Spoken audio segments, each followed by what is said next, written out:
Welcome everybody to the 45th episode of Comic DNA, on which we will be discussing Nausicaa of the Valley of the Wind by Hayo Miyazaki. First published by Tokuma Shoten in 1982. I am Aaron Walther, and with me today are two very special guests. First we have a returning guest and my frequent comic discussing friend, Mr. Alex Harner. Alex, thank you for being on the show again. Thanks for having me. Always fun. And second, making her first appearance on the show, an even more special guest than Alex himself, we have Alex's lovely wife, Taryn. Taryn, thank you so much for being on the show. Thanks for having me. Oh, very happy to talk about Nausicaa.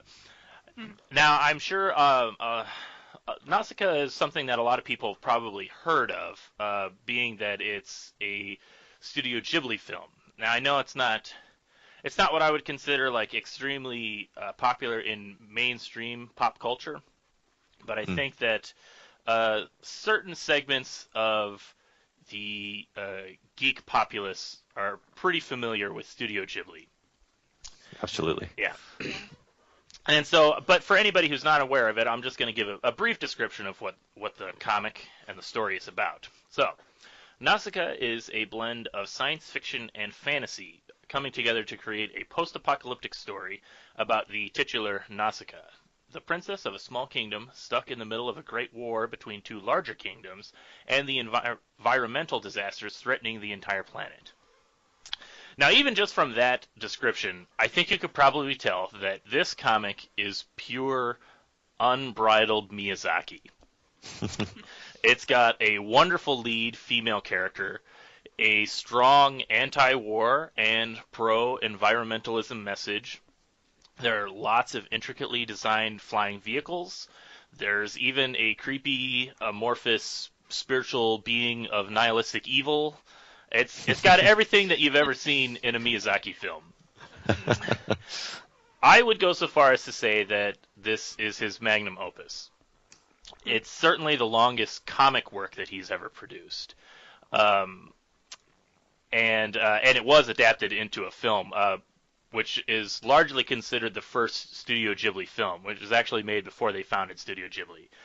Okay, I didn't know that. But it's the same. Most of the same crew, I think, most of the same people that worked on the film went on to then work on My Neighbor Totoro, which was the first official Studio Ghibli film, along with Grave of the Fireflies. Those two were released simultaneously. Okay.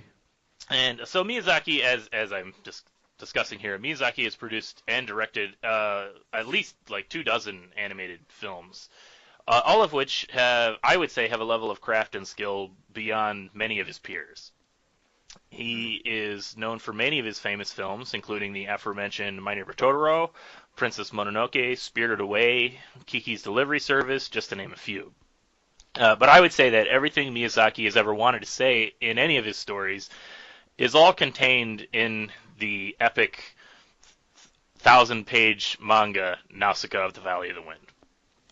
So, before we get talking about this comic and what you guys thought of it, because there's a lot to talk about. I meant to say this comic is kind of like one of the reasons I started this podcast, because I love this comic so much, and I just don't have anybody to talk to about it, because like nobody's read it, because it's kind of intimidating in a way. Yeah, I can see that. It's intimidating, and it's also hard to find. I mean, it's not like widely available. It's a Japanese comic. The anime didn't even have like a decent release in America until like 2010, I think. Mm-hmm. I watched a bootleg of it, like it had to be back in like 2002, and that's when I fell in love with it. Yes, exactly. I think the first time I saw it was watching Taryn's bootlegged copy. Yeah. So I fell in love with Nausicaa. I think that it stands out among Miyazaki's other Ghibli films. It's different. It's a lot of the same themes, a lot of the same style, but I think that there's kind of a bit more of an edge to the Nausicaa story than any of his other movies. Mm-hmm. And so I keep saying before we get into the meat of it, and I'm already wandering off. I want to talk a little bit about your guys' your first like how you first came to be a disciple of the great Hayao Miyazaki. I've told this story before, I think on a different podcast. I can't remember, but I like to tell this. The first Miyazaki film I saw was Kiki's Delivery Service. And so I really love that movie, and it'll always have a special place in my heart because it was the first one I saw. And I was a young teenager. I can't remember quite how old I would have been. Probably pre-high school, so I mean like 13, something like that. Mm-hmm. Okay. And I remember watching it on the Sci-Fi Channel used to show anime. They had like Japanimation Saturdays or something. Right. Saturday anime. Yeah, Saturday anime. And it was sort of like, for me, it was this perfect time where I was kind of transitioning away from Saturday morning cartoons of watching, like Spider-Man and the X-Men and the Tick and Freakazoid. And I moved into Sci-Fi Channel was showing anime, and I would just watch that. And I remember watching Kiki's Delivery Service, and at first I was just kind of like, this is kind of like a dumb little cartoon for girls. Like it's about like witches, and it's just a girl and her cat, and I don't really care. But I just kind of was watching it, and I completely fell in love with it. And it was, I don't want to say it was an awakening, but it was a weird experience for me because it wasn't the type of show that I would normally watch as like a 13-year-old adolescent boy. Yeah. And I remember having this thing of like, I don't know if this is like the kind of show that's for me. Like, I don't know if I'm supposed to watch it, but I really, really love it. And I didn't really tell anybody about it for a long time. Like, Alex, you... I had to keep it secret. I kept that was a secret. Alex, you know me. I'm the type of person who likes to prophesize about anything that I really like, and I try to get all of my friends on board with everything so that we can all have a shared fandom. I didn't really talk about Kiki for a long time. It was kind of like my thing. It's a secret thing, like you said. And then as I kind of like learned more about it, and I learned other Studio Ghibli films, and I just completely fell in love with it. And now I'm totally out and proud about being a fan of Hayao Miyazaki and Studio Ghibli. It's funny. I can remember. So Aaron and I went to high school together, and in art class we would draw characters we liked, and I can remember Aaron, you drawing a lot of Calvin and Hobbes and Akira and those characters. But we didn't really talk about Miyazaki till maybe into our 20s. Exactly. Like, that's kind of later that we got into that. Yeah. Yeah, so. I was way into Akira at an early age, and I totally would brag about Akira and how awesome that was. I had my cool little Akira T-shirt in high school that I wore. Still got that shirt, by the way. Nice. It's a good shirt. But Ghibli was not something that, like, there was this weird transition out of adolescence when you're I don't know, for adolescent boys, I think it's definitely a thing where you're really kind of focused on like what is adult to you. And then when you actually become an adult, you're like, oh, that's not really adult, that's really adolescent. Right.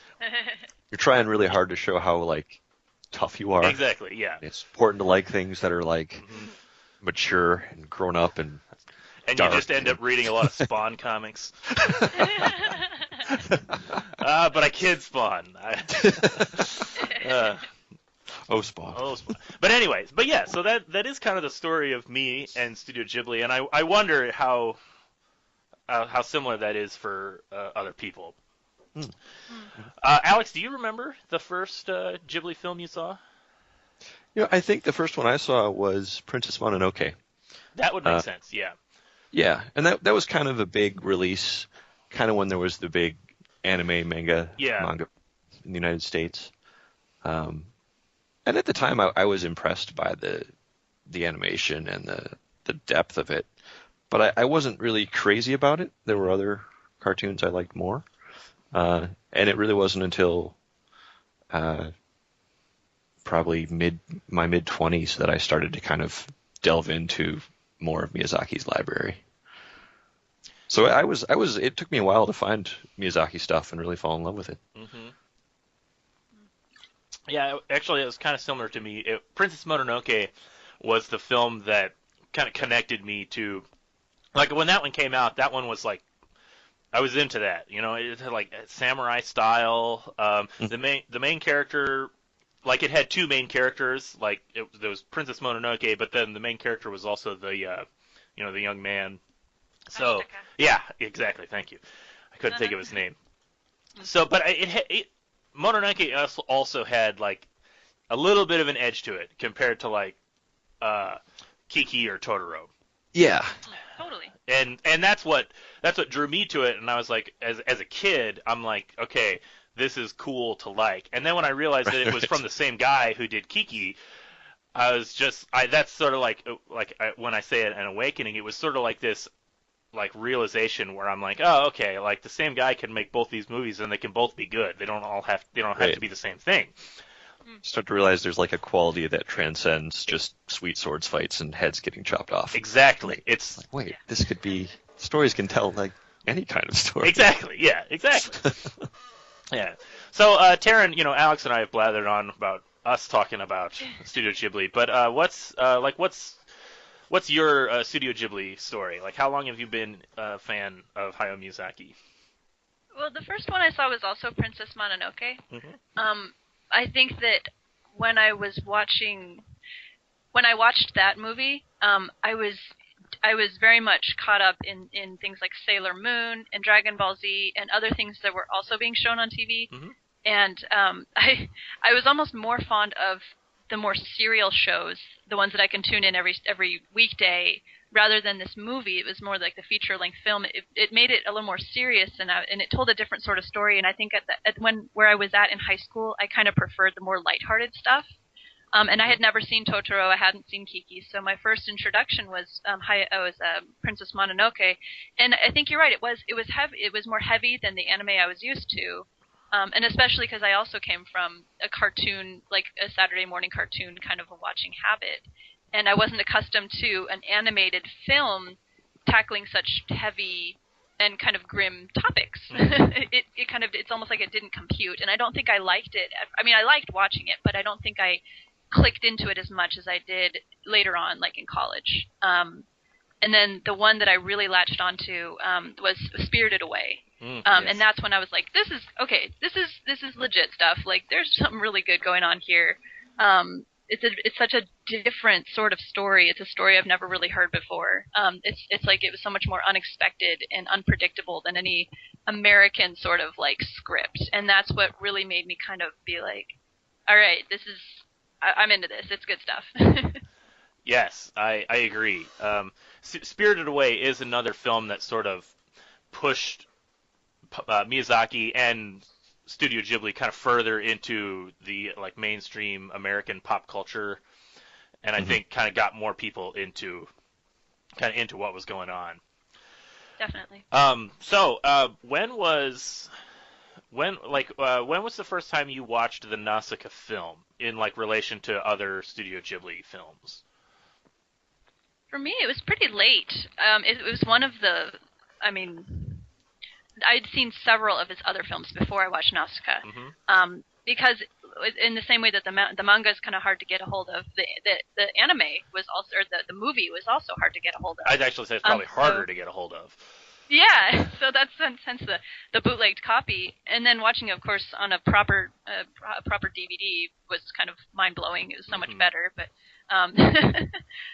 yeah, like I had to bootleg it, and I didn't even know that it existed until I kind of was seeking out some of the catalog of these other movies, because every single Ghibli movie I've ever seen was mind blowing. It was such a good movie. Like, I can't say that there was a bad Miyazaki film that I've ever seen, and so it's like I wanted to see all of them. Like, right. I was like, well, surely there's a cohesive list, and I can go down the list and find them. So yeah, I would say it was probably like my middle of the way through college or late in college that I finally found it and watched it and loved it. Yes.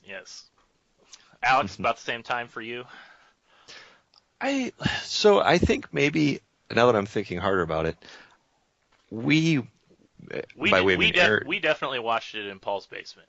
Yes, okay. We did. That was the first time I saw it. I couldn't remember if you were there or not. I can't remember if I watched the whole thing or not, or if I was just there for a bit. It's like these scattered memories. But what stands out is another one of our friends being scandalized by the fact that the animation made it look like Nausicaa wasn't wearing any pants. Yes, Princess No Pants. Princess No Pants. That's what he called her. Not Princess Nausicaa, Princess No Pants. Because she was like the pants she wears, they're really beige. Yeah, they're beige, and so in animation, it just from a distance, it kind of looks like she's not wearing pants. Yeah. So that was definitely that joke. Okay, so you remember that, so that definitely happened. I do remember that. And I guess I remember like watching it more closely and really paying attention to it, watching it with Taryn and her bootleg copy years later. But yes, I do remember Princess No Pants, so it had to be, around when I was in college, I guess. Yeah. Yes. So that's good. So you guys both, at this point, you guys both have a pretty intimate familiarity with Studio Ghibli and Hayao Miyazaki. So, when you first read the book, we'll just start this. What was your first reactions, just initial reactions to reading the comic as compared to the animated movies? Whoever wishes to go first. Taryn, you want to start? Sure. My reactions to reading it after having seen it. The first thing that struck me is, obviously there's such a cohesiveness between Hayao Miyazaki's animated style and his serial manga style. The characterizations, or the way that he presents the story, like the way he manipulates his panels on the page, and the way that he describes emotions with just the shading and the cross-hatching and the lines, it felt like you could tell, like inherently they're from the same person. There was such a continuity of style, and that you could tell he's fluid in both. He's a true an artisan. Like he commands lines so well that it was the same story, like in two languages that you can understand fluently. Like the animated version and then the book version.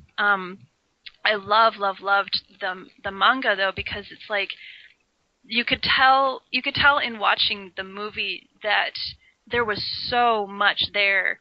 It would be like watching an hour and a half movie of Lord of the Rings. It's like you cannot fit all of that into one movie, right? Or even 3 movies. But that he did try his best, and he made a good movie, given that he had way more source material to work with than you could ever fit into a proper feature-length film. But that it didn't feel like anything was lacking in the movie. Right. And then getting to see that, yes, there is that source material, and here is all of it in the book, was such a treat. It was like, oh my gosh, that fleshes out that thing that I kind of understood before. Like it filled in all the blanks in a way that was very, very satisfying. I agree. I think that I had the same reaction when I first saw the book. It just felt. It felt like the movie was just sort of like the Cliff Notes, and like the book is so thorough. Yeah, absolutely. Alex, I was amazed by the. Oh, go on, Alex. How thematically they're so similar, but there's so much depth. Like it is. I was telling Taryn earlier, it's almost like the Miyazaki's Lord of the Rings. Like very much so. There's so many characters. There's so much by way of like the politics and the ecological parable, well, and even thematically, like the story. Actually, I was actually going to say it's very similar to Lord of the Rings. Okay. There's a lot of just the epicness of the story, which. I guess we can go ahead and just talk about that. Like I think that's the first thing you notice when you look at this. It's just how big it is. Yeah, absolutely. Yeah. And I think what I found so fascinating about it, it's not like it's, I think it comes in to about like 1,100 pages, something like that. But it's not just 1,100 pages of comic art. Like there have been long-running comic series, like Neil Gaiman's Sandman. That was like 75 issues, like 22 pages. An issue that comes out to like 1,600 pages, but the difference in Nausicaa is Miyazaki's dense storytelling style. Yeah, this is a guy a lot of these comic pages are up to like 12 panels on the page. It's ridiculous. It's very it's dense. absurd. Yeah, exactly. I mean, speaking as a comic book writer, all the artists that I've worked with, especially modern artists, they do not want to draw more than 5 or 6 panels a page. Yeah. It gets too cramped. You need room to flesh out the art. And Miyazaki's pages are dense, and they're intricately detailed. Like, each panel is really detailed. Like, it's like a really delicate line work. Right. And I think that's what I find so fascinating about it. Absolutely. It seems like it shouldn't work. Right. Like, maybe because I'm so trained by contemporary comics that I look at it and I'm like, this can't be coherent. It's going to be hard for him to get, sentences across, and whenever there's exposition, it's going to be jumbled, and it isn't. Yeah. It's like perfect. It's all so clear. I will say that there are a few moments where I do think that some of the lettering, some of the dialogue can be a little it's not unclear. I think that's the most amazing thing about it, is because like there's a few parts where it's like it's really compressed. So like you'll have dialogue bubbles, kind of like two different people speaking, but the dialogue bubbles are connected. As if it was the same person speaking, but you can tell that it's two people speaking, and it's really just for the economy of the page that the bubbles are kind of scrunched together. Or there's a few times where like the tails of the bubbles are kind of having to cross the panel like each other, like to get to the right person, because like person A is on one side of the panel and person B is on the other side of the panel, but person B is the one who's speaking first. So, like, that's kind of a no-no in comic book layouts, because you want it to all flow, cohesively. You don't want the letters to the comic book balloons, like the tails, to be crossing each other. Right. You want it to all, because that's what makes it clearer. You lead the eye with that.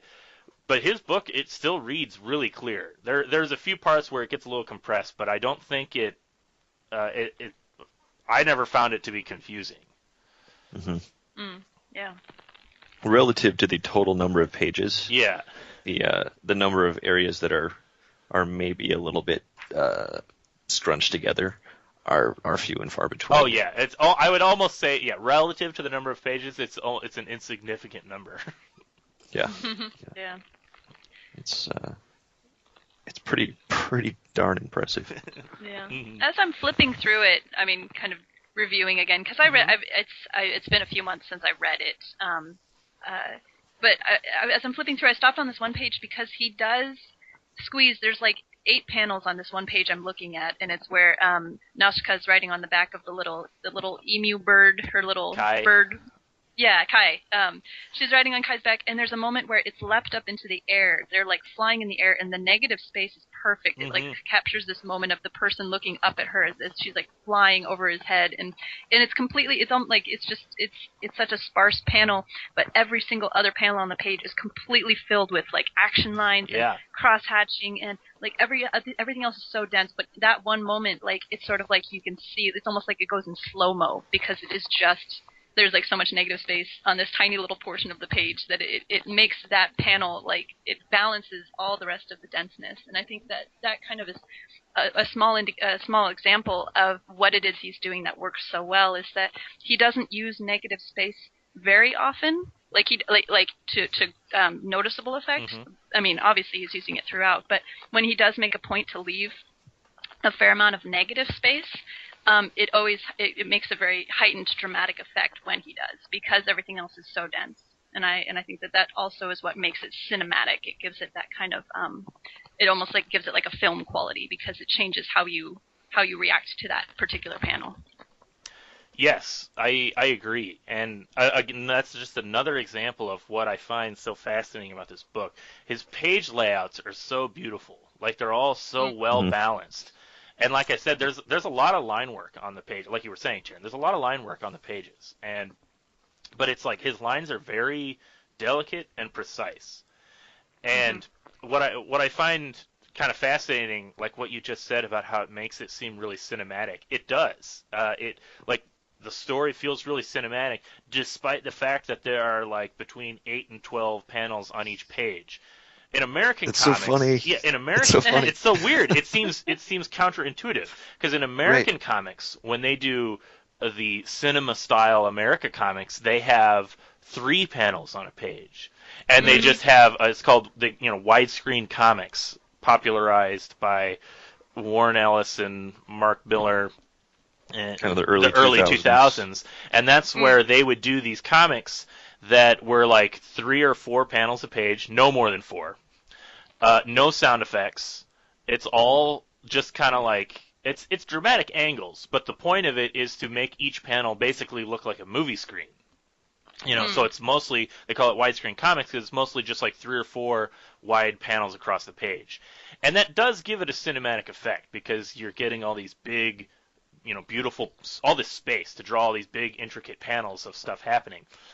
But it's the exact opposite of what Miyazaki is doing, and he achieves the same effect, I say. Yeah. And yeah. It doesn't seem like it should work, but then it feels bigger and it feels more epic. It does, despite its density. I mean, not that the American widescreen approach didn't feel epic or couldn't be used to great effect. It was really cool sometimes. Agreed. But Miyazaki, he's just so good that even when it's dense, it still feels, it flows well. It feels grand and exciting. I don't know. It's fascinating. How does he do it?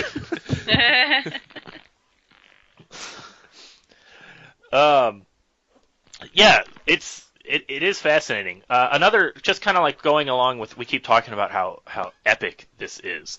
One of the things I also really find fascinating about how epic the story is the way the story feels like it builds and flows naturally from beginning to end.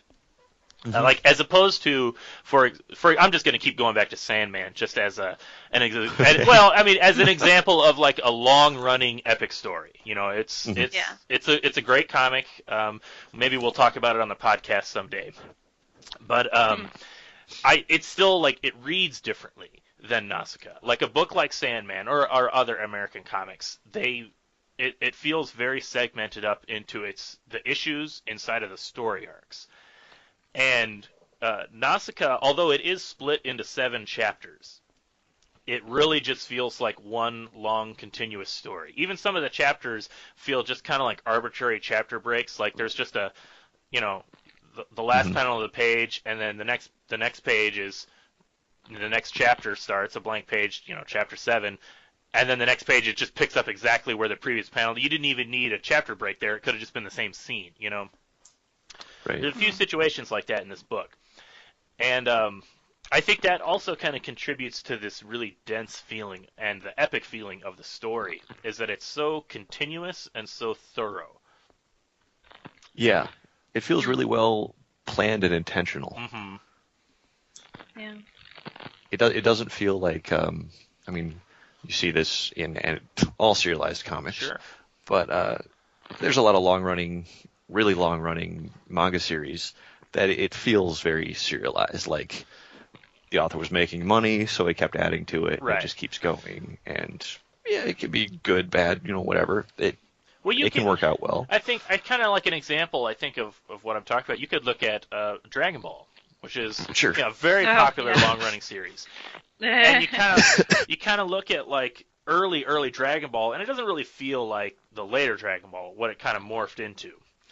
Right. And and obviously Dragon Ball is much longer than Nausicaa. But just like even like stylistic things, like you can look at early Dragon Ball designs, and all the characters kind of have a specific style, and then later on that style kind of just gets co-opted into another like type of character style. So there's these repeating echoes of just just the artist's style. Akira, I can't think of his name. Otomo? No. Otomo created Akira. I'm thinking of the guy that did Dragon Ball. And Chrono Trigger. Dang. Yeah, I can't think of his name either. Blanking. Starts with a T. Oh gosh. Toriyama. Yeah. Akira Toriyama. Yeah. I mean, you can just... Gosh, forgot Akira Toriyama. Come on. Embarrassing. How many times did you play Chrono Trigger, Alex? Not enough. True. But yes, you can look at Akira Toriyama's style, just kind of omnipresent throughout that book. Early on, characters all have the same style elements. A book like Nausicaa, what makes it so epic is that there's all these individual characters. Like we talked about how many different characters are in the book. There are 2 warring nations, and then there are all these smaller kingdoms that have been drafted into this war, and they all have a unique style to them. They all look very different from each other. It looks like such a completely designed world. Right. And the world building is like Lord of the Rings. Yes. Like the amount of time he must have spent drawing cloaks for different cultures. Exactly. Yeah. Yeah. Exactly. And that's another thing. I'm just going to keep going back to this, but that's what's so fascinating and amazing about it is all just born out of the mind of one man. He doesn't have a film studio, a wardrobe department kind of coming up for the look for all these different characters. This is just one dude who's just spilling all of this out onto the page, and it is so amazing. Right. It's funny too, reading it, how much you become aware of how many things have been influenced by this since then. Yeah. Which, for whatever reason, like you were saying earlier, this doesn't seem to be the most well-known comic, at least in the United States. I don't think it is. A lot of people aren't familiar with Nausicaa, but it's but Neon Genesis, Akira, name umpteen other huge Japanese or American epics, and you're like, well, yeah, that was all kind of borrowed from this at some point. Yeah, they did. It's crazy. Or it certainly feels like they did. Yeah, I mean, coincidences happen too. Yeah. I wanted to maybe kind of interject something kind of related. We were talking about all these clothes, how he draws so much and there's so much there, but to contrast something like Dragon Ball Z and something like Nausicaa, when you look at a face, if you can conjure up Goku's face, and you'd be like, okay, I can imagine exactly what his eyes are going to look like and his little pointy hair, and it's it's codified almost as much as Mickey Mouse or something, or Calvin and Hobbes. It's it becomes an icon, and it's then you just slap happy face on it or sad face on it. And when you're looking through Nausicaa, every time you see someone's face, like Nausicaa or Kushana or whoever, their face, it's almost like her face won't look the same twice, even if she's happy. In one place, it's one type of happiness, and in this other one, she's got a gleeful smile. There is no copy pasting of faces anywhere in there. And the reason that kind of stuck out to me is I just got done watching a really good little thing about Ren and Stimpy, and how it's saying Ren and Stimpy has stayed with us because and I just linked it. It's so good because you never see Ren or Stimpy's face drawn the same way twice, and I think I see that a little bit too in the way that Hayao Miyazaki seems to have approached his art. Even as an animator, especially as an animator, you have to draw the same thing over and over again, but you cannot catch yourself drawing the same thing twice, because then there's nothing alive about what you're drawing. And I really, really I love that about the way he characterizes the people. Is there's such a nuance to their emotion that has so much more to do with just the face that happens to be stuck onto their little, the little outline of their body. It's no, their shoulders are slumped, or you can see the teeth in their smile in this one or something. There's these little things that he was so keyed into that helped make every moment unique and different from the moment before. So even after 1,000 pages, you still feel like you're delving deeper and getting more, instead of it just feeling like it's something that's been stretched out. For no other important reason. Yeah, that's actually a really important thing to mention, and it's a good way to put it. The character acting of the way he draws his figures is so perfect. Like you said, he doesn't take shortcuts. That's kind of a problem with. I don't want to say it's a problem. It's more of just a means of production, because comics have to be put out on a schedule, And so you'll see that in a lot of American comics, like superhero comics, even going back, to, old comics, new comics. A lot of artists will take shortcuts. A lot of characters will be defined by their hairstyle. Right. All the faces are pretty much the same. A lot of artists will have like 2 female faces, an old one and a young one. And then, it's their hairstyle. Thinking of Jim Lee. I mean, I love Jim Lee. I'm not naming any names. And yes, Jim Lee's a great example. He's a perfect example of that. Because I do love Jim Lee. I really like Jim Lee's art style. But yeah, all this people look the same. And a lot of manga artists suffer from that too. Dragon Ball is a great example. Just to keep going back to that one. But right. That's not necessarily a bad thing. Yes, it's sort of simplified and codified. I agree. I'm not. I didn't want to. That's why I was trying not to imply any like moral, qualifications on it. It is. I mean, it is what it is, and I think it can still fall under artistic style. Like some people like that, but when you look at something like Nausicaa and how like all the people look different, like they all look unique. There's still his style to faces. Like there's still his style to the character designs, but they're definitely simplified. But yeah, exactly. Yeah, it is simplified. Like all of the like the Doric monks all kind of look the same, and like he'll play with that, or like I think the only shortcut he really takes is that he puts so many characters wearing like masks, like face masks. So that's like even then, like you look at a lot of the worm handlers and how they're all wearing face masks, but like a lot of their masks are different and they're all wearing unique armor, and it's like because the worm handlers are supposed to be like scavengers, so they all kind of just have their own, like everything that they carry with them is everything that they own, so they all just look slightly different because they're just a bunch of scavengers who are just wearing everything that they own, and that's how he draws it, and the detail is intricate. Absolutely. Well, I think Taryn, what you were saying, like what you both were saying, the fact that the faces they're simplified, but they're always different. Mm-hmm. And there's just a real attentiveness to subtleties of emotion. Despite that they're cartoon faces. He's not drawing photorealistically. Right. But he's really good at constantly finding subtle ways to convey what they're feeling at different points. It's not just a happy face, angry face, powering up face. Yeah. I don't know. I'm kind of just repeating what was already said. But I mean, I don't know. It's great. I think it's a good thing to repeat because it's one of those things.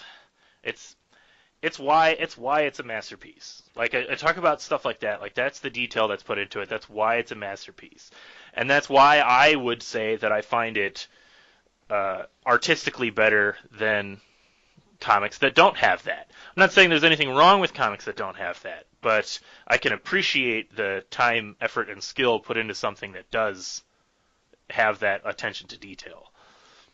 Mm-hmm. So, absolutely. Speaking of detail, let's just segue into the story as a whole.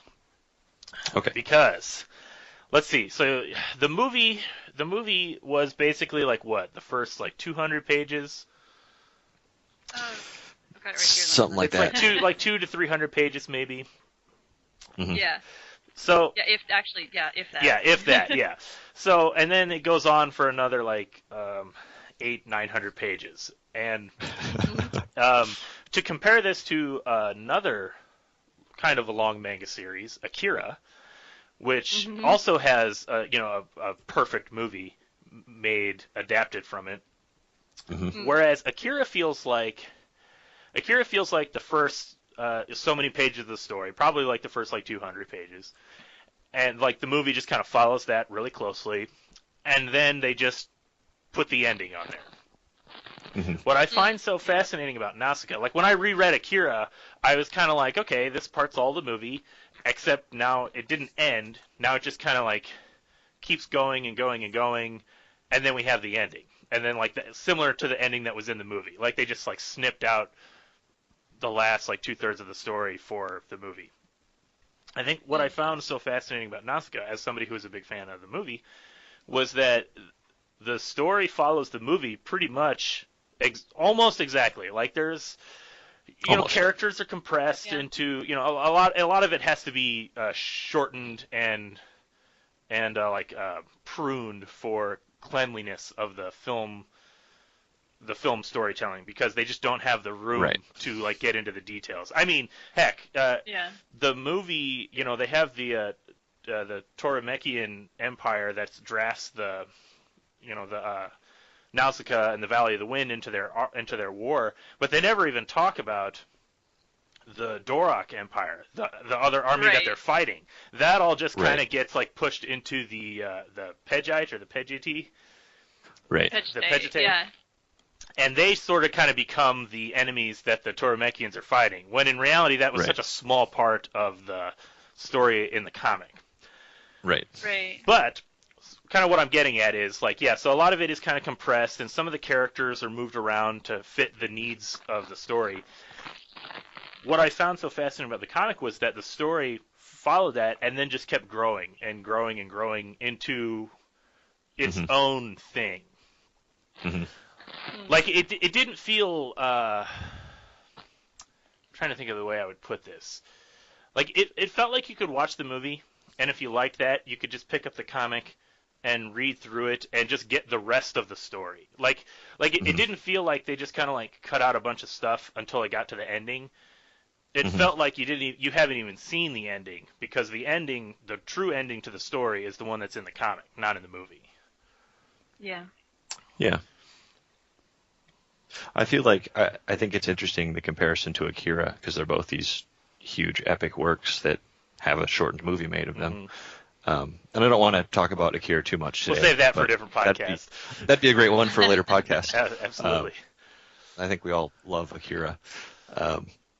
But it's interesting, as you were saying, when Akira, which is really long, was adapted into a movie, you kind of you get a piece of the story, a bunch of the story's left out, and you get a conclusion. And then if you read the comics to find out what all that story was, it's amazingly drawn, but it doesn't. Again, this is probably best saved for a later podcast. But all that extra material kind of just is more of what was already there. Yeah, that's actually where I was going with this. Yeah. Okay. With Nausicaa, all of the extra material is like, it just keeps adding richness. It's new. It's like, new stuff. Dang, this is great. It's more layers to the story. It doesn't just repeat the same themes. It reinforces the themes, but then it makes it brings new stuff into the story. Like absolutely. It just becomes so much more complicated, and the stakes keep getting higher. Yeah, exactly. Yeah, the stakes keep getting higher. Like I'm amazed at the way the story escalates. Mm-hmm. Yeah. Agreed. I love how it escalates, but how it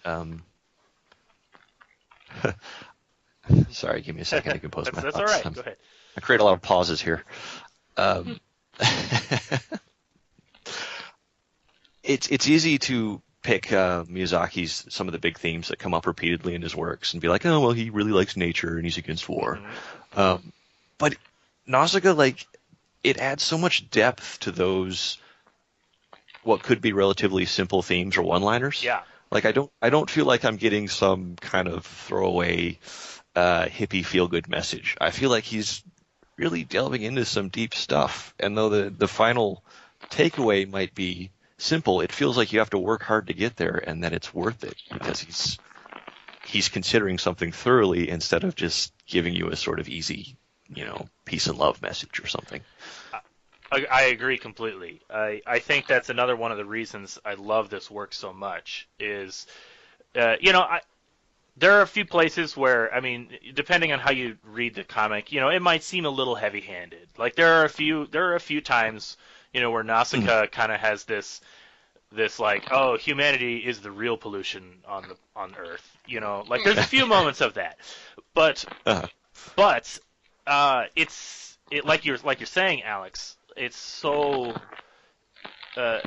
just like it feels like a really good payoff to the complicated character developments. It's it's not a simplistic solution. Like it's not like a what was I just going to compare this to? Oh, that what's that Dr. Seuss movie? The Lorax? The Lorax. I love Dr. Seuss, and I liked the original one. But that one is maybe that's an unfair comparison because that's obviously it's a children's story. But that's what I'm talking about here. Like it's the same message, but it's told with a richness and a complexity that really gives you characters that you start to understand and like empathize with. Right. And it's not just some like, I mean, just the fact that like it's the anti-war message. It's not just about two sides killing each other. Right. It is about different small countries being forced to fight a war that they don't want to be a part of. So that's another layer of why war is bad. It's not just because people die, but then there's also the motivations why this war exists. Resources are limited, and all these people are trying to do what's best for themselves. And it's been going on for so long that everybody feels like they're the ones that have been offended and attacked. Like each side feels like they're the righteous, in this case. It does not feel glib or simplistic in its portrayal of war, which I find very inspiring because of how strong of an anti-war message it has. Yeah. Well, it's always so believable. It's never trite, and I guess that's kind of, I'm repeating what you guys are saying, but it's like you can tell every bit of his storytelling oozes with that because he believes it so intently himself. Like if you were to sit down and have coffee with him, that that would be what you guys would be talking about. Absolutely, yeah. He believes this with a capital B, and that's why his art oozes with it. And that's the kind of conviction that you can't pretend. You can't put that on or, be like a mouthpiece for that with your art. It's like that's something that comes from your soul. Yes, I agree. And that's just to keep reiterating the point, like we've all been saying. That's why it doesn't feel like propaganda. Yeah. Yeah. Yeah, that's a good point. And I think that's why I like it. Like it's really easy. It's really easy to do propaganda. War is bad, pollution is bad, right. Corporations are bad, so give Al Gore lots of money. This book is so much more complex. Like it gives you real, like I said, it gives you real. It feels like real characters that you really empathize with and you really understand the message. I think the message is so much more palpable. Like. I think the reader. This is why I love fiction, is because I think that like in a truly masterful piece like this, you can read it and you can really walk away with something, like an understanding of something that you maybe previously didn't understand or disagreed with. Yeah. There aren't a lot of one-dimensional or strawman characters. Right. There might be a few, but most of them, like even the ones that you think are total bastards, as you learn more about them, you kind of start to sympathize with them. Like it's. Well, let's talk about that. Because that's where I was going to bring up next. Obviously, I love Miyazaki's characters, and we'll talk about Nausicaa in a second. But going with what you're saying, Alex, about even these characters that are initially set up to just be antagonists, and let's talk about Princess Kushana first, because she's a good example of that. She's the antagonist. She's leading part of this war, and I love that character. Like she is such a great character, and she has a lot of negative aspects. She in many ways she's a negative mirror of Nausicaa. She's violent, she's authoritative, she takes what she needs, she does not apologize for anything that she does, and she commands utmost respect and loyalty from all of her soldiers, which Nausicaa also has that. She commands respect, but that's a way that they're similar, and we'll talk about that when we talk about Nausicaa. But like Kushana, it'd be really easy to set her up as as like a negative version of Nausicaa. It would be really easy to set her up as just like the bad version of Nausicaa for the story, and because I think in a lot of fiction people like that. They like the simplicity of like, here's the hero, this is all the good things that they do. Here's the bad guy. They're like the hero, but they do bad things. And the Kushana completely breaks away. We're not from so that. different. Exactly. Yeah. Oh, I don't need a. We're not so different. Shut up right now. Yeah. Sorry. Well, no, people like that in fiction. Not just fans, authors like that too. I like it because there's a poetry to that kind of storytelling. There's a. It's neat. Yes. Symmetrical. Yes. Exactly. Tidy and orderly. Yes. Yep.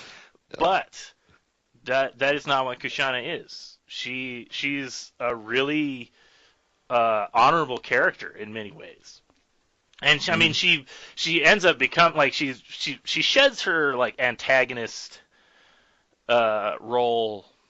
I'm trying to think of exactly when, because she always kind of has that adversarial aspect. But at some point, she eventually, she not to spoil the story or anything, but she eventually becomes like a good character. Yeah. Yeah. It makes clear that she, I think with Pejite, or am I saying it right? Pejite? I think in the anime they pronounce it Pejite, but in the comic it's spelled differently than that. It's Pejite, I think is how it's pronounced in the comic. Pejite. So again, go with what feels right to you. All right. Well, as they refer to kind of what happened in Pejite, and the Toromekian Empire kind of basically bulldozing them and putting towns to the slaughter. It kind of says that she was leading that. She's the one who did that. But it doesn't just leave it there, and it raises some interesting questions about the nature of war, the nature of humanity. Like we're so accustomed to talking about war a certain way in our day and age, but I respect Miyazaki because I feel like he has a bigger picture view of humanity and maybe what war has meant and what it has resulted in. Especially, I don't know, in Japan, which was a feudal state for so long, you have these terrible things that happen, and they are terrible. But then a new ruler comes and learns something and brings peace, and it's not as easy as saying, oh, they were all evil or they were all good. Right. But that there's a reality there that needs to be honestly portrayed. Yes, and I think it's really well done with Kushana. I mean, just when they get into like she's the royal family, and you get also into all the infighting of the royal family. Oh, the siblings. Her three brothers, and she also. This is another way that she's a reflection of Nausicaa, is that Miyazaki does play with the the role of women in this society, with her being a powerful general, and she is obviously the most capable of the royal family. Like she's the one who should be in charge, but the father doesn't like her. He favors the sons, and Nausicaa that's a recurring theme with Nausicaa, where Nausicaa is the only offspring of the king, and the king repeatedly laments, like, if only you had been a boy, so that you could be a man and lead everybody. And Nausicaa proves that it doesn't matter. All that matters is whether or not you're capable of it. If you have that heart and that love for the people, which you can tell that she does. Yes. And Kushana has that too. I think that was one of my favorite things about Kushana is the way she has her specific army, the third army, like her regiment of specially trained soldiers, and they are all like unquestionably loyal to her, even above the rest of the Toromekian Empire. And I actually wrote this quote down because this is one of my favorite parts of the comic, when they are flying into the Dorakian Empire, and because her army has been stripped of her and sent to her brother, and her brother's just wasting them. They're all dying in this like pointless siege, and they're flying in over the Dorak Empire that's sieging their fortress, and she sees all of her soldiers like dying or dead, in this pointless battle. And I love this quote. She like hangs out of the plane as they see her fly over and they recognize her, and she says, "I have witnessed your end. I shall wreak revenge upon those who squandered the lives of the Empire's finest and left them to die like dogs. Watch ye from the halls of Valhalla above that I keep my word."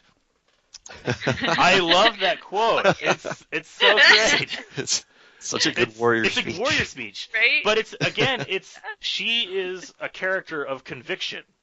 And she meant it. There are many times in the story where Miyazaki has her set up willing to die in battle for her soldiers, for the Empire. She is a warrior. She's a true warrior. And that comes into conflict with Nausicaa, who I don't know if you could call Nausicaa a warrior. I think thematically in the story, Nausicaa is set up to be a healer. Which, I mean, let's just segue into Nausicaa, talking about her as a character. Because one of the things that Miyazaki is known for, obviously, what we've been talking about, is strong female lead characters. Female characters. Yes. Yep. I mean, going back to my story about, Kiki's Delivery Service, Spirited Away, I mean, even his recent stuff, Ponyo, even Mononoke, Howl's Moving Castle. Yes, there is they're all there. It's most of his movies. Girls. Yeah. Porco Rosso is probably the only one that doesn't have a prominent female character in like a main role. A main role. Role. And I'm not saying that's why Porco Rosso is my favorite. I'm just saying that Porco Rosso is one of my favorites, but Porco Rosso's great. Yeah. If I was pinned down, I couldn't actually pick a favorite. If I had to pin one down, I'd say Nausicaa, just because that's why we're talking about it right now, and because really I'm talking about the comic, not the movie. The depth of the comic just blows me away. Yeah. But anyway, so strong female characters. Miyazaki does it. One of the things that I love about Nausicaa, and I think that this is something that can be extended to many of his other films. I would like both of your opinions on this. I think it always seems like such a touchy subject whenever you talk about a fiction story that has a strong female character, and I'm always immediately suspicious of that, because a lot of times, for a lot of writers, or in a lot of stories, a strong female character doesn't really feel female to me. It feels like they're just putting a girl into a genre-styled story. So, I think a lot of writers, when they... I don't want to pin myself into a hole and say like that there's like specific ways men and women need to be written. I just want to say a lot of times it feels like writing a strong female character is basically like we just took this story that was about a man and we changed it into a girl and it's a strong female character. I'm not saying that there's specifically anything wrong with that, but what I am saying, what I love about Nausicaa and what sets it apart from something like that is I feel that Nausicaa is truly like a really feminine character. She exhibits many motherly qualities that are recurring throughout this whole story. That's like her place as like a mother to her friends, her people, the Ohm insects, the god warrior. It's a recurring position she finds herself in. And I feel like, or I think, I'm not, maybe I'm wrong on this, maybe I just haven't read or watched enough, but I feel like that is a character trait that often gets left out whenever people talk about strong female characters. What is your opinion on that? Okay, so thank you. Thank you, Taryn. That's okay. Oh, man. Okay. So I'm cracking my knuckles. Hit me with everything you got. No, and I agree with what you're saying. I mean, you're correct that Nausicaa she's such a memorable character. She's so unforgettable because it's not that she didn't destroy a nation. She didn't conquer anything. You are impressed with how committed she is to nourishing, to revitalizing, to have compassion, and to seek to provide, to protect the people around her. There's even a moment where she goes into this ravaged city and she finds these little newborn babies and she carries them out while the others are like, what are you doing? We've got other things to worry about. And she takes these little babies and she's still trying to save these abandoned orphan children.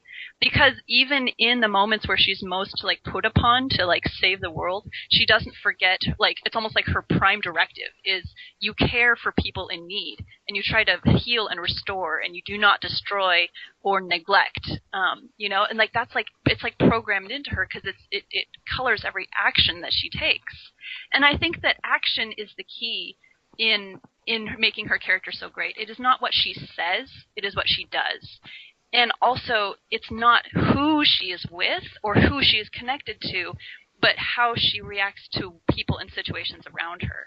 I think that oftentimes in Western portrayals of women, when they are relegated to the role of the mother or the nourishing, like you said, the healer, it makes them into this weak, almost like a useless, weak character. They can't do much because all they can just sit and heal. Yeah, but at best, they're a supporting character.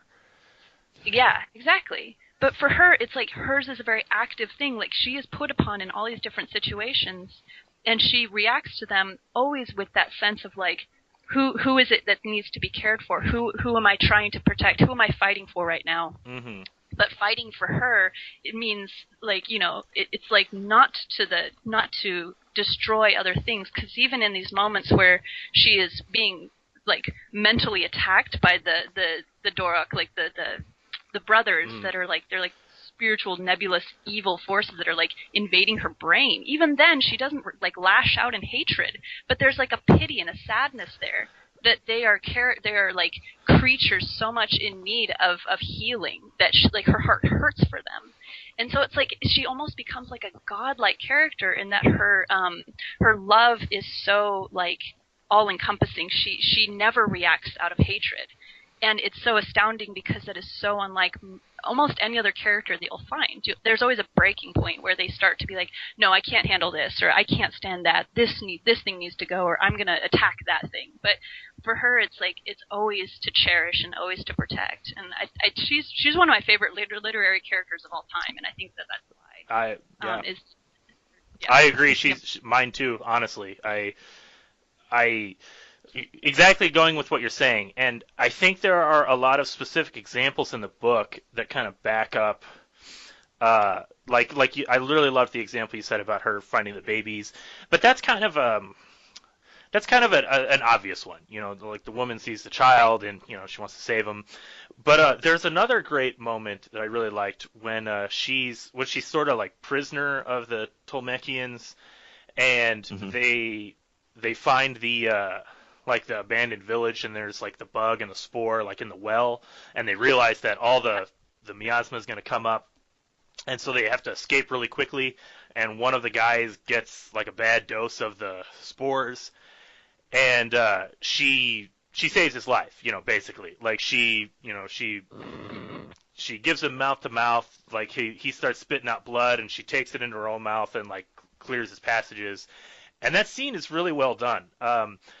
For two reasons. I really love the other character, I think it's Kuratawa, Kushana's assistant, the guy the soldier that's been sent to kind of monitor her by the king. First of all, I love that character. He is such a great.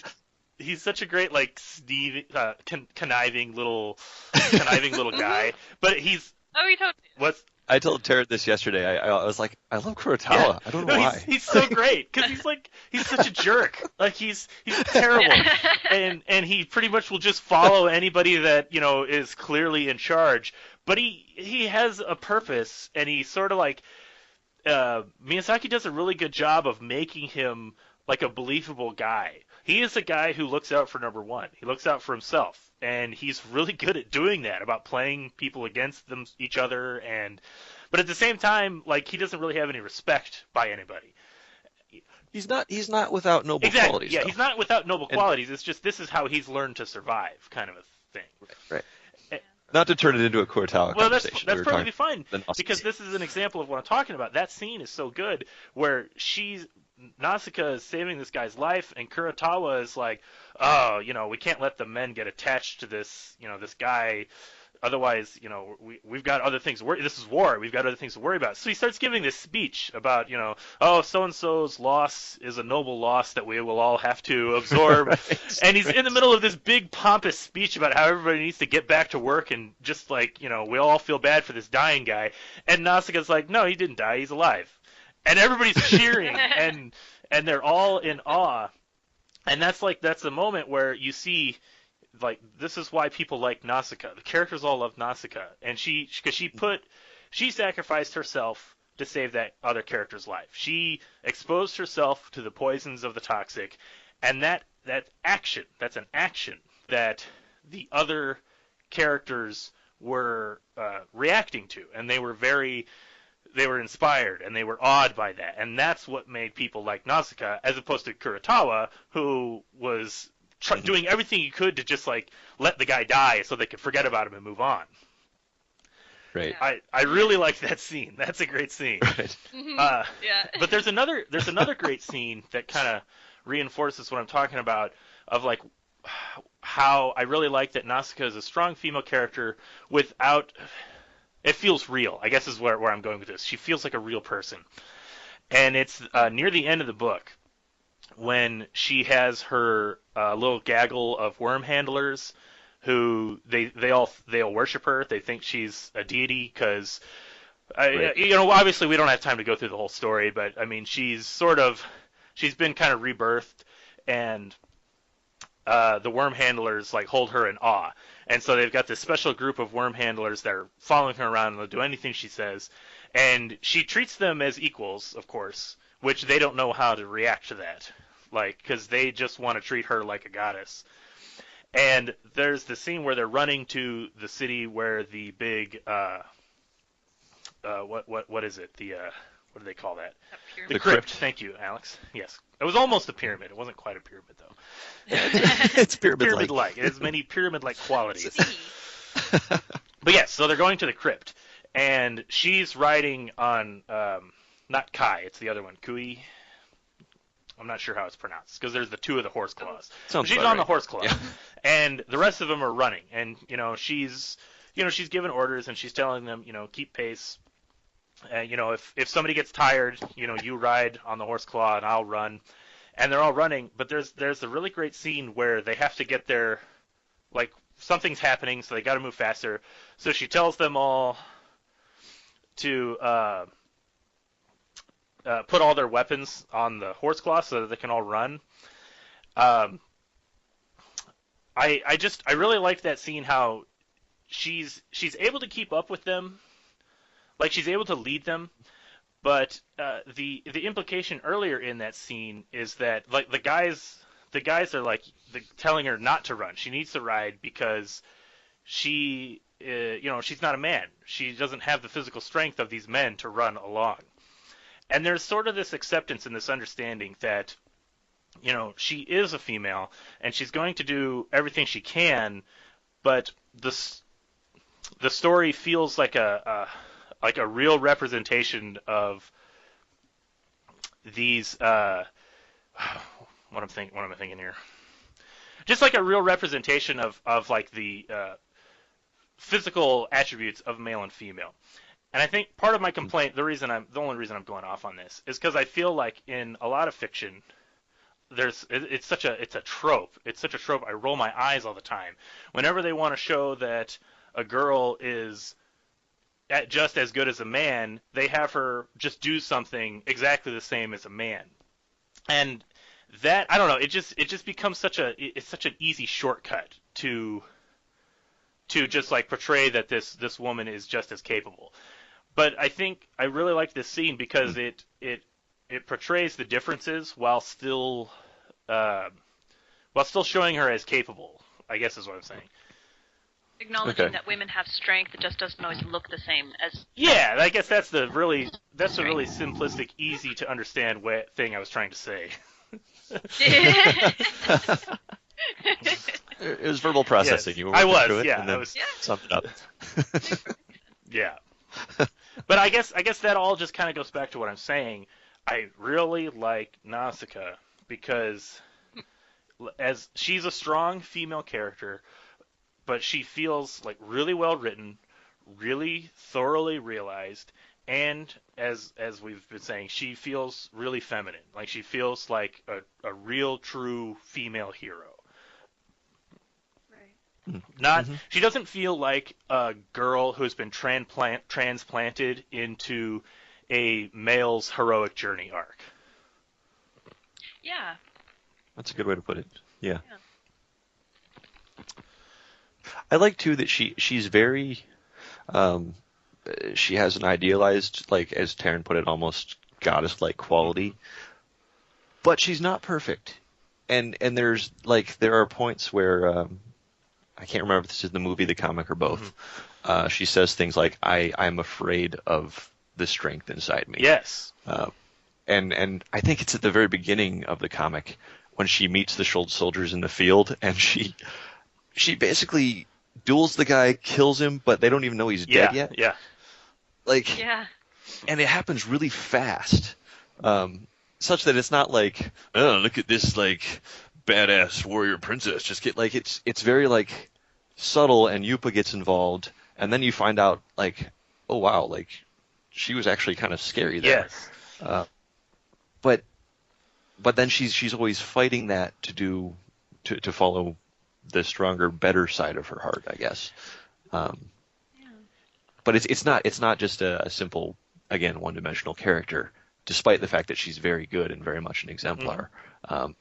There's a little bit of conflict inside her, too. No, absolutely. And that is, like, that's a really great scene at the beginning of the book, but that is followed up on in the ending and throughout the story, because you have the kind of this theme of, like, light and dark, and you have this idea of being, like, one with nature, or trying to be master of nature. This is kind of a recurring theme throughout the story.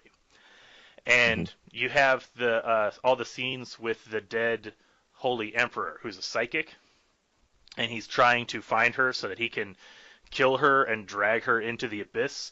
And there's all this talk of nihilism, and they actually really kind of reinforce that Nietzsche saying about, when you gaze into the abyss gazes back into you. Like, Nausicaa goes to some dark places, and she carries that with her.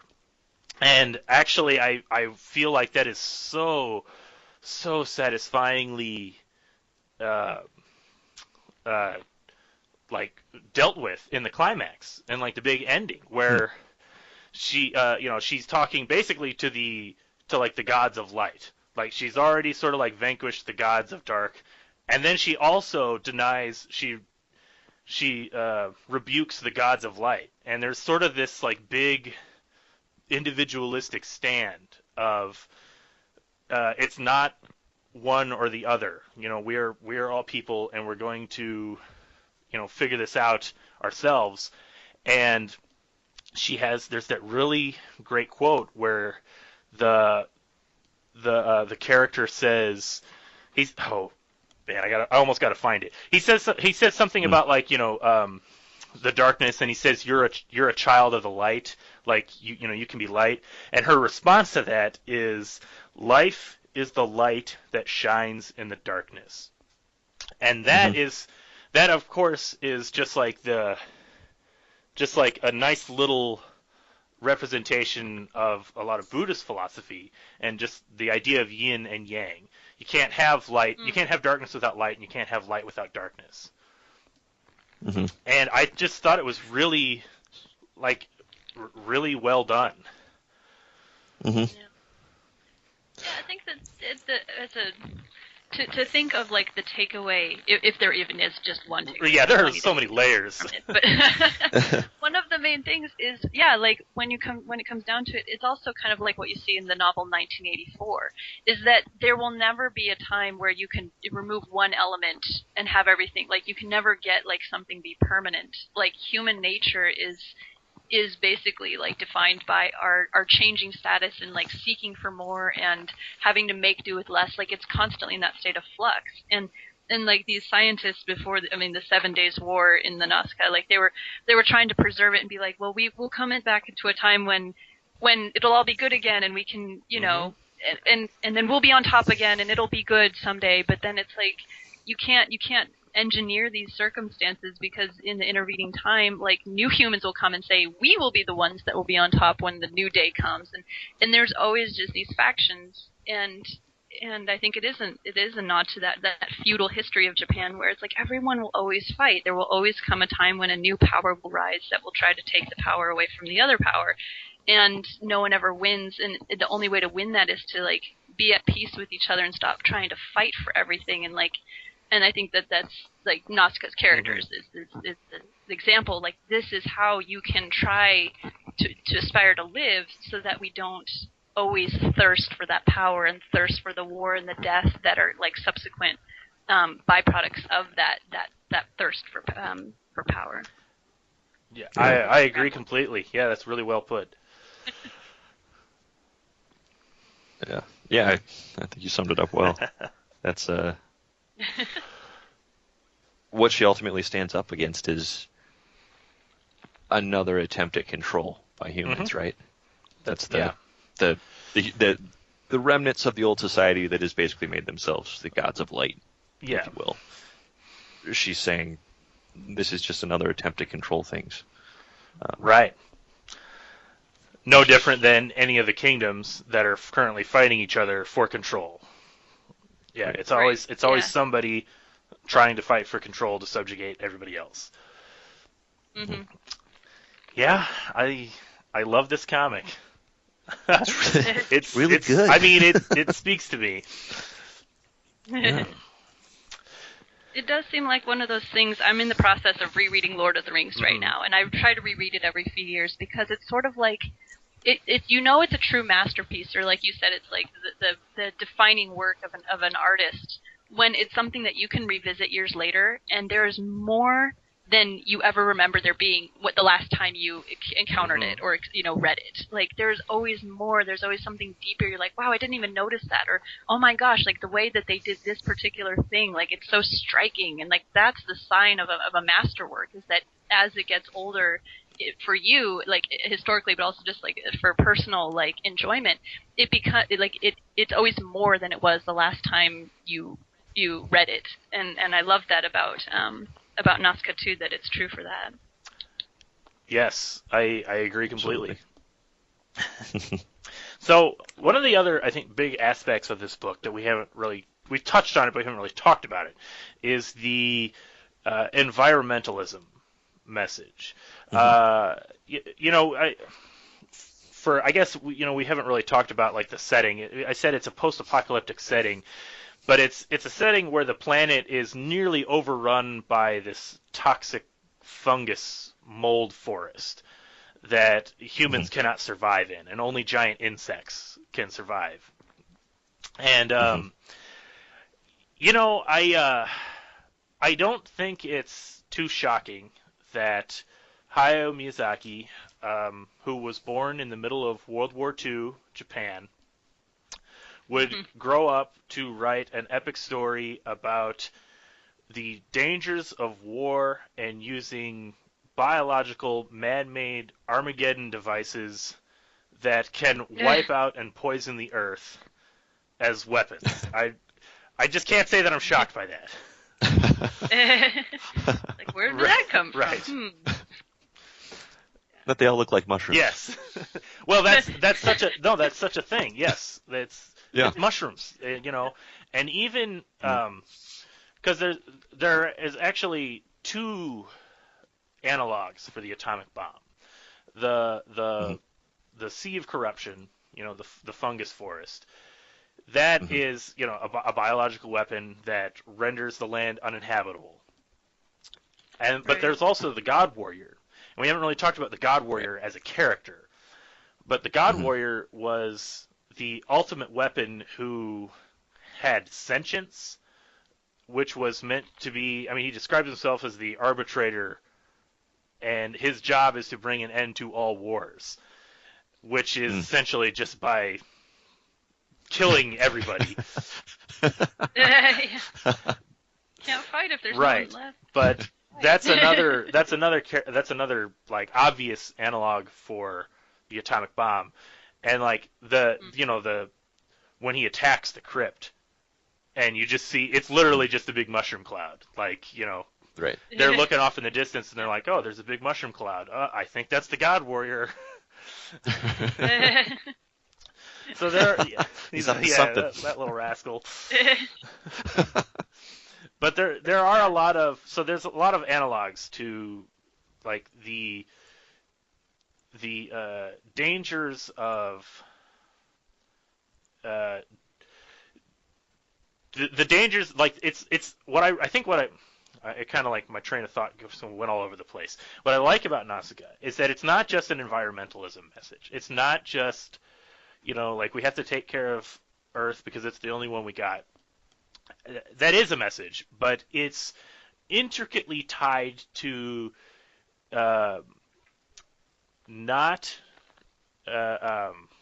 it's intricately tied to his anti-war stance. It's about not sacrificing our resources for the sake of short-term personal gain, which is ultimately what environmentalism is really about. It's about not doing long-term damage for short-term gain. In this point, or in the purpose of this story, though, it's through war, which a lot of times the short-term gain, as perceived by the characters, is entirely necessary. It's not for something frivolous like profits. It's for something like survival. But then it turns into this beautiful little ironic situation of how can you survive if you're destroying everything that you need to survive, Right. Yeah. Right. And I think that just adds to the complexity of the work. And that's why I feel like it doesn't come across like propaganda or simplistic. Right. Yeah. Yeah. There are a lot of works who might make a similar point that I would roll my eyes at, and I'd be like, okay, yeah, I get it. But it's not trite. Yeah. It's not. He doesn't just throw out an easy one-liner. It's thoughtful, and he gives every character their due, and it's an amazing work as a result. I agree. Mm-hmm.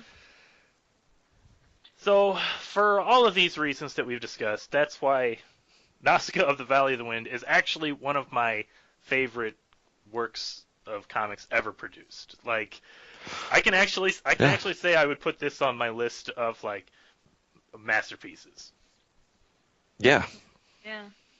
I mean, I was thinking about that the last few days. Like, is this like if someone said, "What's the best comic ever written?" Like that's a really hard question to answer. People ask me that a lot because you're like, yeah. It's like, I don't know if you can answer that question, but this is a legitimate contender. Oh, absolutely. And it's a hard question to answer like that. Like, because people ask me that, like, well, what would you recommend? What's the best? And it's so hard to say because for me anyway, because I read a lot, and there are a lot of things that I like just because, for various reasons. There are books that I think are masterpieces that I really like. I mean, I'm a big fan of Alan Moore. I've talked about that on this podcast before.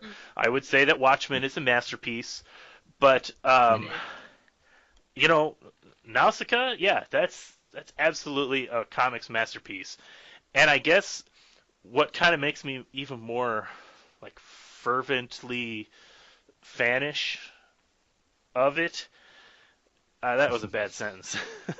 I like fanish. What makes me such a fervent fan of Nausicaa is that I don't know anybody personally that's read it other than you two. Like,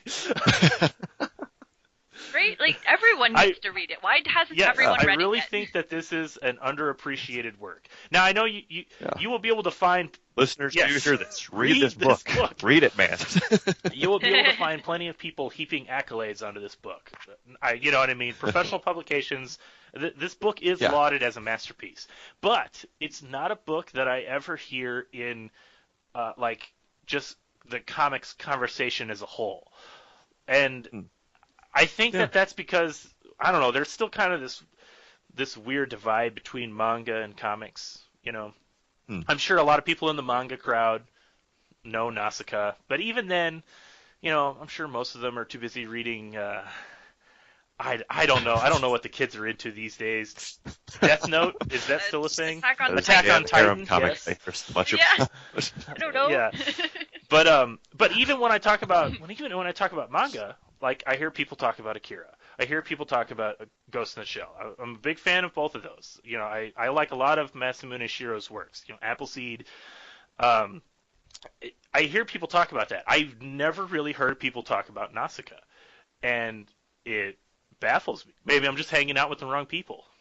Maybe we gotta find a new crowd. I don't know what's going on. Even like, you know, online, when I see people talk about comics, this really is a masterwork. This is a masterpiece, and I guess, you know, not to sound like I'm ranting or getting on a soapbox, I am just kind of shocked. I'm just surprised that it's not more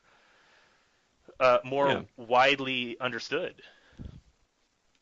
Well, it seems I hear it mentioned more lately, maybe because I'm more aware of it lately. That's certainly possible, yeah. It's a thing that happens, but amongst creative types and creators, I hear Nausicaa mentioned every once in a while. But when you hear like I don't know, like top 10 lists, and you always hear Watchmen and Mouse, and I don't know, you always hear those few books that come up again and again. I don't feel like I hear this mentioned as often, and I think it anybody should be. That would put Dark Knight Returns on a list of greatest comics ever that doesn't include Nausicaa of the Valley of the Wind, we have a problem. I don't take their opinion for much value. Let me just say that. I'm drawing the line in the sand. That's where I'm drawing it. Not to sound like I'm anti Frank Miller. That's a different podcast. We'll save that one for another time. Tune in later. Yeah. Oh yeah. But yes, you know, Nausicaa is. I mean, I've made no secret of the fact that Nausicaa has been incredibly inspirational to me. I have a current comic that's being produced. Just a little quick plug for myself. I have a comic called The Birdlander. You can read that at my website, thebirdlander.com, where I've repeatedly said that it's very much inspired in many ways by Nausicaa. And in fact, here's a little like insider background story. The artist, Ed Bickford, friend of mine now, when I was trying to get him to work on the Birdlander comic, we've been talking about it for a while, and I actually bought him the Blu-ray of Nausicaa, the movie, because he'd never seen it. He'd never seen anything by Studio Ghibli, and I said, yeah, I know, you did a good thing. You did the right thing. I bought Nausicaa, and I brought it to him one day, totally out of the blue. He was very shocked, and I said, we're gonna work on a comic someday, but you got to watch this movie first. And he did it, and he loved it, and so that definitely feeds into this comic that we're working on. But Gotcha. That's cool. Well, I want to interject here. Taryn and I have both read Nausicaa now, and we've talked about it a lot. And it was Aaron actually gave us the hardbound collector's set of the Nausicaa comics as our wedding present, which was a fantastic wedding present. So, certainly. And we both love it. And listeners, if you know anybody out there who enjoys a good comic, getting married, Nausicaa is a good one. Enjoyed by all. A perfect gift choice. Well, I'm glad you enjoyed it. I thought it would be appropriate. Absolutely. You didn't need another toaster. Yes. It's true.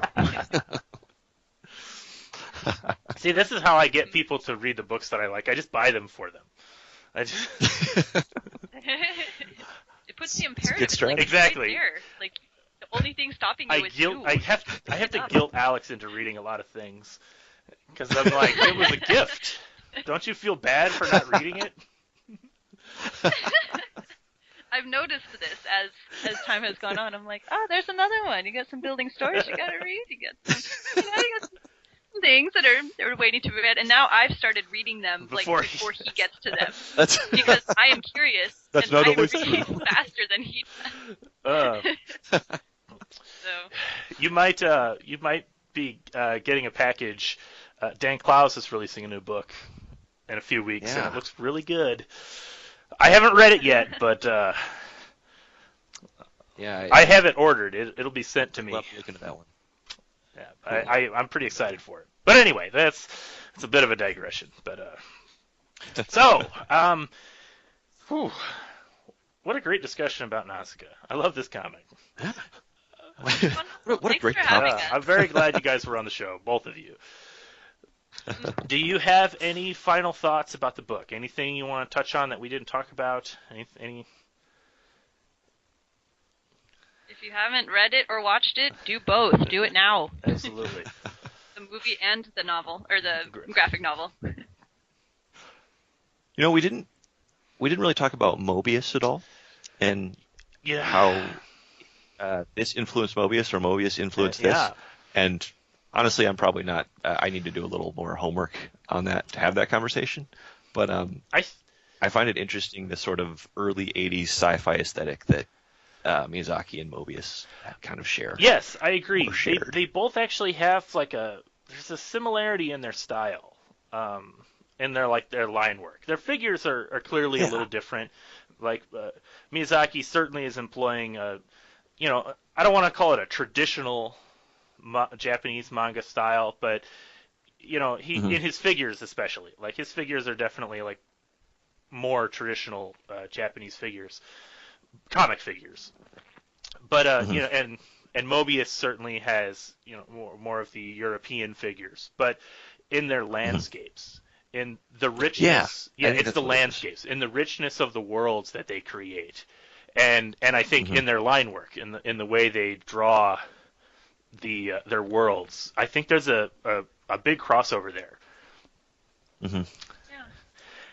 I need to read some more Mobius. I'm actually maybe follow that up actually on that. That'll be a follow-up podcast. Where now we've got to do it now. I'm actually not super well read in Mobius. I feel embarrassed to admit that. I have some Mobius comics. I've admired his art for a long time, but it's not actually been widely released in America, and that's frustrating and confusing and baffling. Kind of like why people haven't read Exactly, yeah. But going on here. I think actually a lot of his stuff, there's supposed to be some big releases coming up this year. Okay. I think Dark Horse is actually finally releasing all of Mobius's work. So, talking about Alex receiving packages, that'll be a big one. Awesome. Unless I said it to you first. No, I'm reading it first. Oh, sorry. Okay. I understand. It's okay. Well, yeah. Otherwise, I don't have anything else to add. I think we covered all the big stuff, and it's fantastic. Yes. So. Well, to repeat myself, this was a great discussion. I love talking about this comic, and I would absolutely recommend everybody else to read it. There are very few things that I recommend on a blanket recommendation. A lot of times, it's well, if you like this, you might like this, or if you like this, you might like this, depending on what your preferences are. I think Nausicaa is a book that can be enjoyed by darn near everybody. Yeah. Agreed. Excellent. Well, on that note, I think we're going to bring this podcast to a close. Thank you, Alex and Taryn, again for being on the show. I'm really glad you were here. Thank you. Thank you for having us. Yeah, it's always fun. Absolutely. I would definitely have you both back again. We need to coordinate some more comics readings. I think Taryn had maybe some more insightful comics than yourself, Alex. I think maybe Oh no. I think she did. I think maybe I'll start having her on the show. Oh man. Oh, it's because you pinned me down for Nausicaa. Nausicaa's like, it's one of my ultimate, yeah. I understand. Trust me. So thank you everybody for listening. My name is Aaron Walther. If you didn't catch it at the beginning, you can find me on Facebook. You can find me on Twitter. On Twitter, I am at AAWALTHER. That's AA Walther on Twitter. And you can read my ongoing comic, The Birdlander, inspired by Nausicaa, this very comic we've been talking about, at www.thebirdlander.com. And I also have some other comics at newhavencomics.com if you want to check out some of my older stuff. And as always, you can find new episodes of this podcast at comicdna.podbean.com, and we are available on iTunes. Just search Comic DNA, you will find us on there. Alex, you still got that portfolio website up? Yeah, it's still up. There's not a lot happening with it lately, but alexharner.com if you're curious. Put up some. I think you should do some Nausicaa fan art. Put that up there. Yeah. Maybe some Birdlander fan art. Well, I wouldn't say no to that. We'll see. All right.